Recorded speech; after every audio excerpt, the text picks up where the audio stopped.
Yan mga kasando, magandang araw sa inyo. Ngayon nga pala ay pupunta tayo sa Baguio mga kasando. Bali dito mga kasando ay dito tayo dumaan sa Quezon Road. Mukhang maganda kasi dito sa Quezon Road kasi matagal-tagal na rin akong hindi nakarating dito o hindi nakadaan. Siguro nasa 10 taon na ako ditong hindi nakadaan mga kasando. Bali huling daan ko dito nung nagtatrabaho pa ako sa minahan. Kasi dati pag nagbebenta kami ng ginto, dumadayo pa kami ng Baguio para magbenta ng malalaking halaga. Naranasan ko rin mag-talk dito mga kasando, bali kasi nakaban kami noon, pauwi na kami galing Baguio, dito kami dumaan sa Quezon Road. Nasiraan yung van namin na sinasakyan, kaya na-stranded kami, bali matulog yata kami dito isang gabi mga kasando. Yun, sobrang lamig talaga dito mga kasando, grabe. Tuwan-tuwa kami noon kahit pa paano, nag-enjoy kami dito, kahit stranded, at least nasulit namin tong Quezon Road. Grabe mga kasando, ang ganda talaga dito. Yan o, may mga tubig pa sa gilid, parang pulsa sila. Kasi yung mga bukal, dyan sila nahulog. Bali nahulog na sila sa kalsada.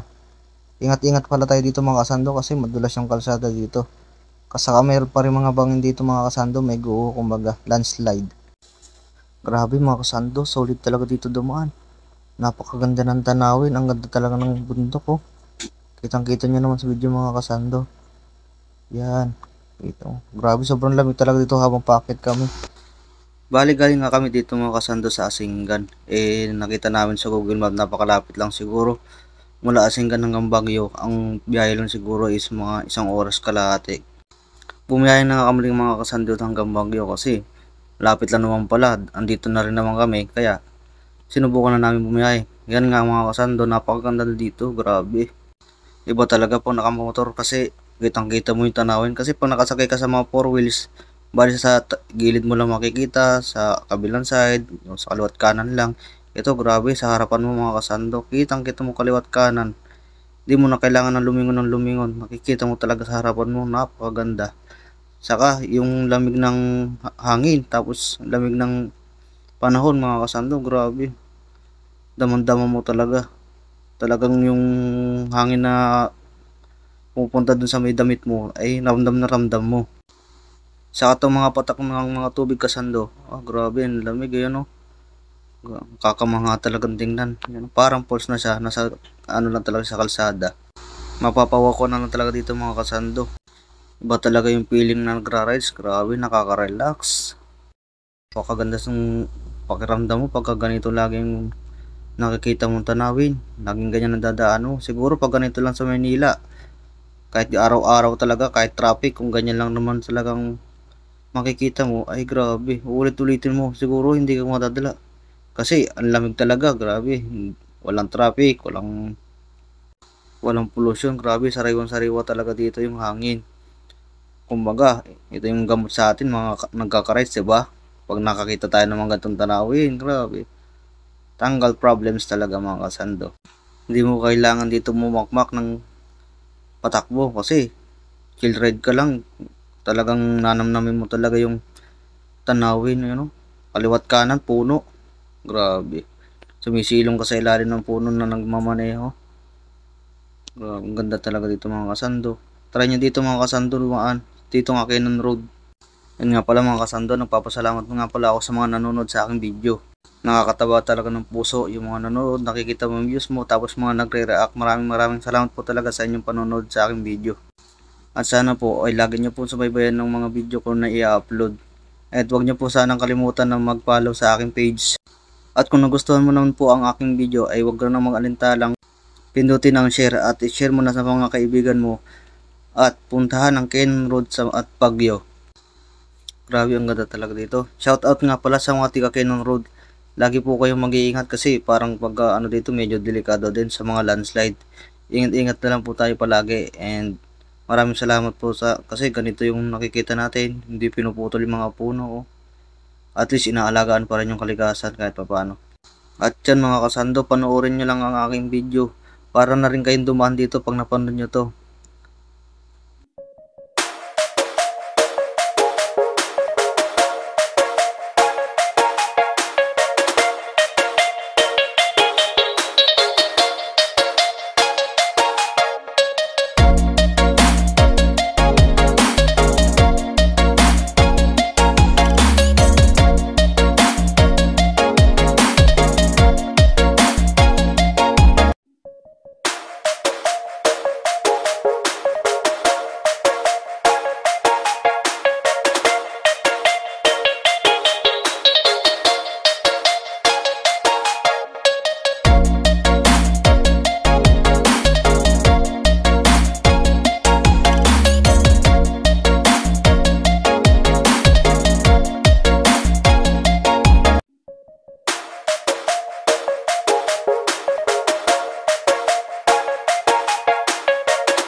Kung napapansin nyo mga kasando, halos kami lang dito sa kalsada.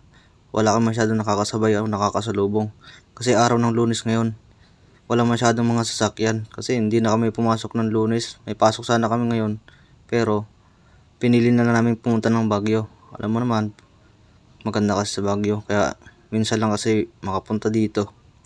Di ko alam kung kailan ako ulit makakabalik dito sa Makinan Road.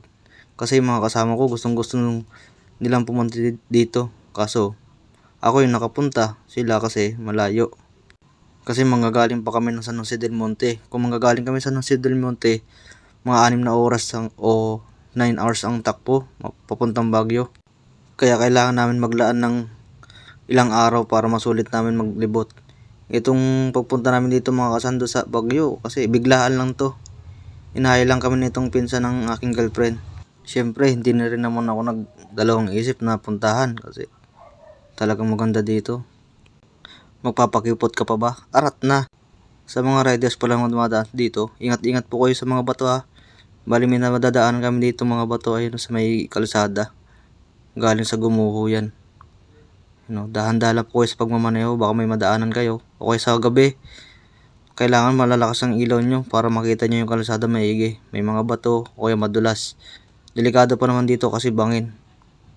Kung mapansin nyo mga kasando, may landslide yung bundok. Yan mga kasando, may daanan na pala tayo ditong tulay. Bali medyo paahon na kami dito. Ayun ang pakaganda. Akala namin dito, paahon na paahon talaga. Kaya may nakita kami ulit isang tulay. Yan, nagpahinga kami dito, saka nagpicture. Siyempre, picture din pag may time. Yan, pahinga muna kami. Nakakita kami ng magandang view. Makikita nyo yung ilog ko, napakaganda.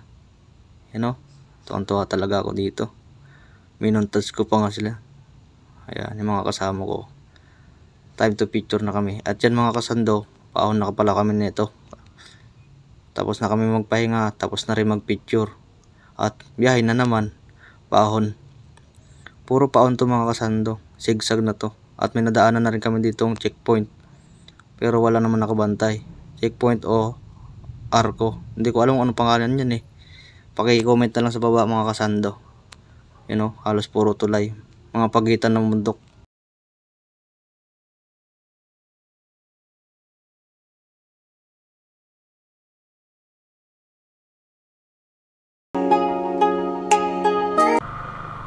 Yan mga kasando. Bali may landslide dito. Tabi lang natin Kaya pag umuulan, ingat-ingat talaga. Bawal siguro dumaan dito kasi minsan pinagbabawalan nilang pumasok mga riders. Yan, kasi delikado rin. Kaya mag-ingat kayo pag umuulan. Huwag na kayo dito dumaan. Dito mga kasando, malapit ng tubig. Siguro ang lamig ng tubig dito. Ang linaw. Ito nasa kanan. Yan. Grabe ang ganda Sarap maligo. Kung meron lang talaga pamalit, naligo ako dyan. Salamat sa panahon kasi napakaganda ng biyahe namin. Paahon na kami dito mga kasando. Yan matatarik na dito. Ang takbo ko lang dito mga permera segunda lang. Kasi sigsag Hindi naman natin kailangan mag counterflow kasi delikado. Hindi natin makita yung kasalubong natin.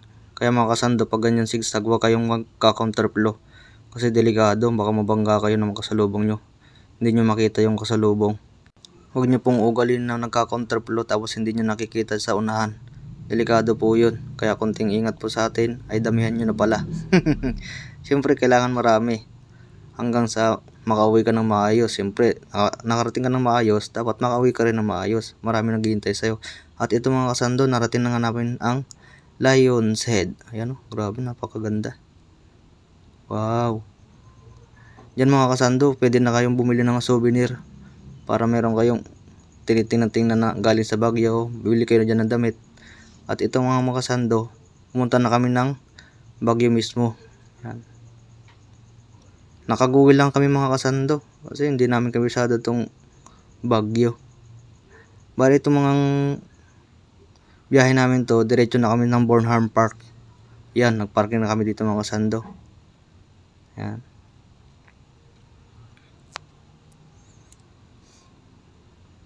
Pagkatapos nga namin magparking mga kasando, ay nagmerienda kami dito sa may gilid ng Bornholm Park. Kung saan mayroong mga bisikleta. Ayan, merienda tayo mga kasando ng cup noodles, bulalo. Kakain po tayo kung saan pa ako tumitingin. Kung saan gustong pumunta. At yan, pagkatapos namin mga magmerienda, yan, nagbike na kami. Mga girls nga pala driver namin, tuwang-tuwa talaga sila eh. Siyempre, tuwang-tuwa din kami. Ayan. Shout out po dito sa mga taga Baguio. Yan. Grabe, nakaka-enjoy talaga magbike dito. Ayan o, gusto pong makipagbungguan. Kulang na lang, malakak talaga eh. Napakarami nagbibisikleta. Yun o, dumayo ka sa Baguio tapos nabisikleta ka lang. Ang ganda. Napakarami talaga dito. Bali yung bisikleta dito mga kasando, 50 pesos lang bayad. Ayaw mo pa, mag-i-enjoy ka. 30 minutes mo nang i-enjoy yun. Minsan lang to mangyari. Oh. May sarili talagang kalsada yung bike lane. Ay yung bike lane tuloy. Nasanay kasi ako sa Manila, bike lane eh. Yan, dito, bike lang talaga. At yan mga kasando, nandito na pala tayo sa The Mansion. Yan. No parking nga pala dito mga kasando, kaya kahanap kami yung parking. Pero pagpunta pa lang ng parking mga kasando, napakaganda na. Ang tataas ng puno. Yan. Di ba ang ganda? Hindi ko alam kung anong tawag dito sa lugar na to. Ano kayong lugar to mga kasando? Paki-comment naman po. Yan, sa parking niya, pababa kami dyan. Ang ganda oh. Sabi nila may maganda pa daw ditong pasyalan sa baba nito. Kaso hindi namin alam talaga. Limitado lang kasi yung dapat namin puntahan. Kasi kulang na rin naman kami sa oras. Kaya kung pupunta kayo dito mga kasando, kailangan nyo ng 2 araw para masulit nyo yung Baguio. Siyempre, matagal kayo bago ulit makarating yan. Di kailangan nyo sulitin na. Para enjoy na enjoy talaga. Siyempre, kailangan din ng budget. Alam mo na. Yan mga kasando, dito na pala tayo sa harap ng gate. Yan, yan mismo gate na yan. Yan, kikita nyo. At pumunta na rin pala kami mga kasando dito sa Mines View. At nakita namin itong 2 asong malaki.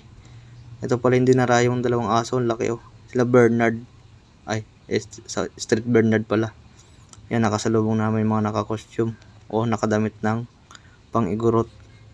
Igurota. Yan, makikita nyo dito mga kasando. Kanya-kanya talaga isang picture. Nakakita pa lang namin dito mga kasando yung ano. Yan o, kabayo. Nakasakay. Maganda daw dito magpa-picture mga kasando pagka nakasuot ka ng damit pang igurot o igurota. Yan, kulay pink na mga kabayo dito mga kasando. Ano, kahit lalaki ka, magpipink talaga ng balahibo. Ito nga pala mga kasando yung view deck ng Mines View. Yan o, dami nagpipicture. Yan, makikita nyo naman, ganda. Ang lamig. Ang lamig din dito. Nasa tuktok na kasi kami. Lalo na siguro pag December o kaya January, napakalamig dito. Yan o. Hindi na ako nakasingit magpa-picture dito eh. Yan, napakaganda. Tanaw na talaga mga bundok. At yan, nag-arkila na rin pala kami ng damit ng pang-igurot at igurota. Grabe, napakaganda na itong suotin. Parang comfortable. At yan mga kasando, maraming salamat sa inyong suporta. Maraming salamat po sa inyong panonood. At huwag niyo pong kalimutang mag-follow po sa akin page. Yan, video muna kami dito. Maraming salamat po mga kasando. Hanggang dito na lang po ang aking video. Salamat po at nakarating kayo hanggang sa dulo. Yun lang po at bye bye.